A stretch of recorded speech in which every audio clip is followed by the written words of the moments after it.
OK. All right, let's talk Arsenal, Dharmesh. Another signing in the offing. Tell us.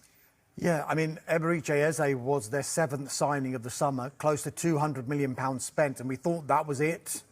But it looks like they're exploring a deal for the Bayer Leverkusen defender, Piero Hincapié. He's an Ecuador international, is Hincapié. And although Arsenal's focus is purely, well, we thought was on departures, they're still trying to be in a position where they work out a deal with Leverkusen so that if they can agree and they can get the sales done, they'll be in a position to act for Hincapié. Leverkusen, though, they don't have to sell. He's got 4 years left on his contract. They are under pressure in one way because there is a release clause. It's around £52 million. So Arsenal can just meet that release clause. However, we don't think Arsenal want to pay that much. We think Arsenal want to negotiate on that release clause. And when I talk about the focus being on departures, that is starting to develop as well because Jakub Kiwior hasn't featured in the squad for either of their opening 2 Premier League games, is not in the plans as far as Mikel Arteta is concerned, hasn't really nailed down a place for Arsenal. He's been playing in central defence, He's played at left-back as well, something that Hincapié can do as well, by the way. Porto are in talks with Arsenal over a deal for Jakub Kiwior. It's with a loan with an obligation, and that deal is worth around £23 million, including a potential loan fee for this season. So there are things in motion for Arsenal to be able, maybe, to be in a position that Hincapié could yet come to the Emirates. OK. Do we think that Zinchenko will be an Arsenal player at the end of the window? I think if he has his way and if Arsenal probably have their way, probably not. He's not in the plans, it doesn't seem either. They are listening to suitable offers for him. Fenerbahce really did push to try and get Zinchenko. They met with him. They tried to sort out a financial package. That couldn't be agreed upon. And then Fenerbahce switched their attentions to a holding midfielder in Alvarez from West Ham United. There are other players who Arsenal will listen to offers for as well. This one has been going on the entire window, Reece Nelson. We still believe that Fulham are in talks to try and sign Reece Nelson. It's just the makeup and the structure of that deal is still under discussion. Sky Germany is saying that Fabio Vieira's moved to Stuttgart. That looks really, really difficult now, but there are other options for Fabio Vieira. Porto, again, could come back in for him. In fact, Porto might be interested in Zinchenko. So of all these players, it's Kiwior, Zinchenko and Fabio Vieira, 3 of the ones that they do want to listen to offers for. Porto seem to be interested in all of them. Cool. Be a great place to live. We start, though, with developments at Arsenal this lunchtime. They are also exploring a deal to sign Bayer Leverkusen defender Piero Hincapié, despite spending plenty of money already in this transfer window. Although Arsenal's focus remains on departures, they're working to be in a position to act on the left-sided centre-back. Mark, can you fill us in on all the details? Because this broke in the last hour or so. Yeah, this could be another significant signing for Mikel Arteta over the course of this window. Arsenal fans saying, defender? What, another one? He loves signing defenders, although they're obviously in a much healthier position with regards to strikers, wingers, attack-minded midfielders. So actually, the Arsenal fans will be a little bit more relaxed when money is being spent in this situation. And again, it could be significant investment as well, because Sky Germany are reporting the player, who's 23 years old at Leverkusen, has a release clause of €60 million, which is around £52 million. So it's obviously going to be a sizable deal to get done.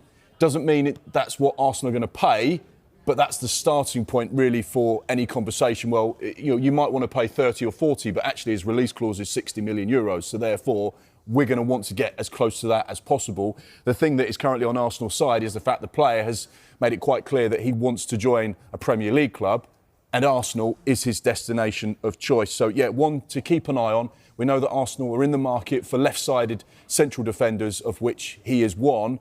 He brings versatility as well, but absolutely a player that Arsenal are targeting on this Monday morning with, a week to go. Kevin, how good is he? And would you be surprised if Bayer Leverkusen let him go, considering the number of players that Erik ten Hag has seen depart the football club this summer? Well, they don't have much choice if somebody does match that release clause. I know Mark's saying about an element of negotiation, but actually, if you look at what he's achieved already and the amount of experience he has, I think Leverkusen are justified in sticking to that release clause if they do, because this is a player that was a key part of Xabi Alonso's team in terms of winning the double in Germany. He can play centre-back, but he can also play left back. And what he often does is he plays both, because if you look at the way that Xabi Alonso's teams tended to work, what you'd have is that Hincapié would come in from that left-hand side and you'd see Jeremy Frimpong fly up that side. Hincapié would lock down the left while Alex Grimaldo moved into midfield. So he's very tactically aware. He's a very smart player, super aggressive as well. I think he could deal with the physicality of the Premier League.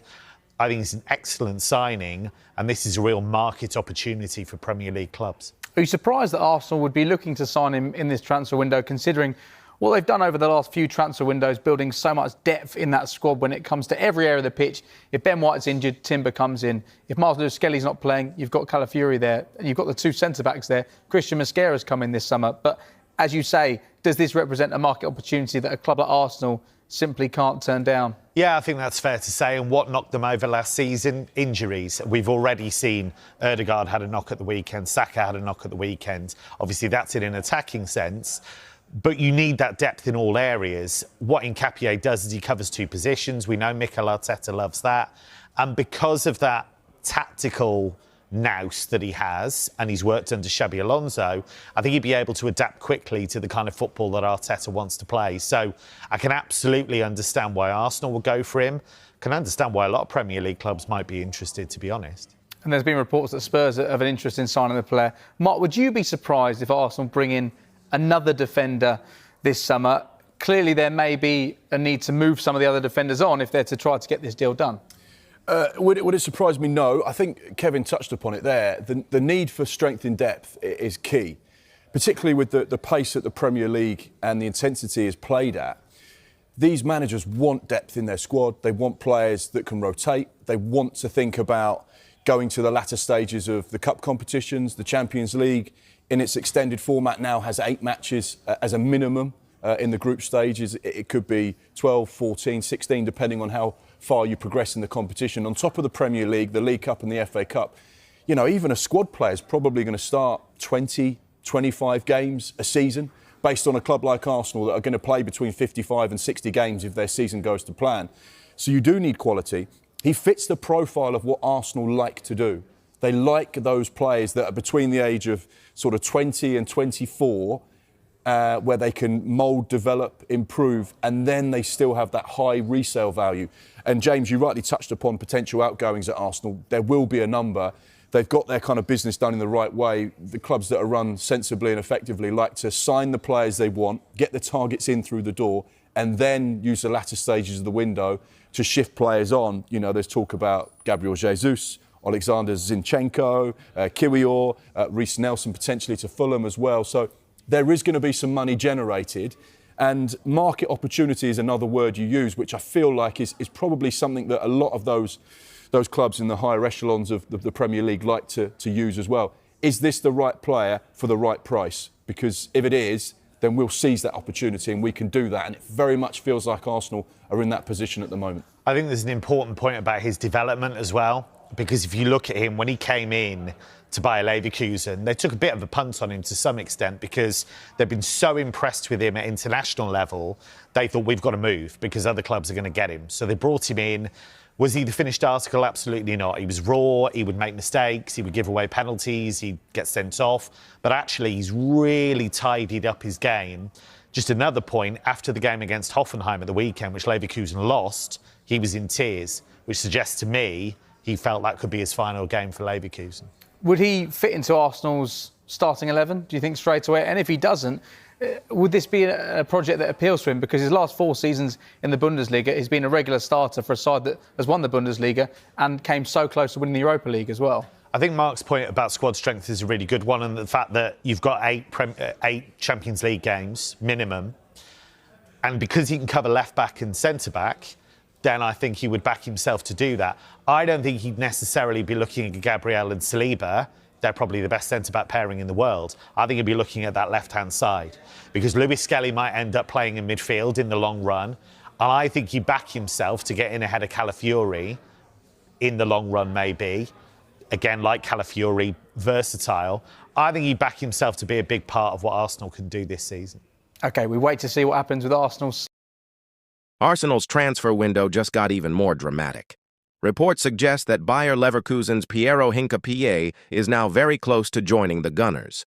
And this could be another massive blow for Tottenham. Spurs were pushing hard for Hincapié, even working on a loan-to-buy deal. But now Arsenal have swooped in, and the defender himself prefers a move to the Emirates. Why? Because Jakub Kiwior might be heading to Porto, and Arteta sees Hincapié as the perfect replacement. Strong, versatile, and Premier League ready. Exactly what Arsenal need.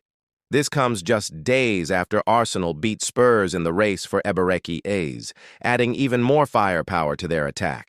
Now it looks like they're about to hijack Spurs again.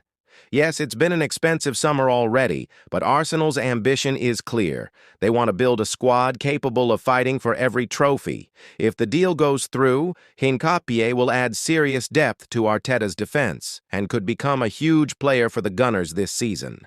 What do you think? Would Hincapié be a smart signing for Arsenal, or should they focus elsewhere? Drop your thoughts in the comments below. And don't forget to hit like and subscribe for more transfer updates.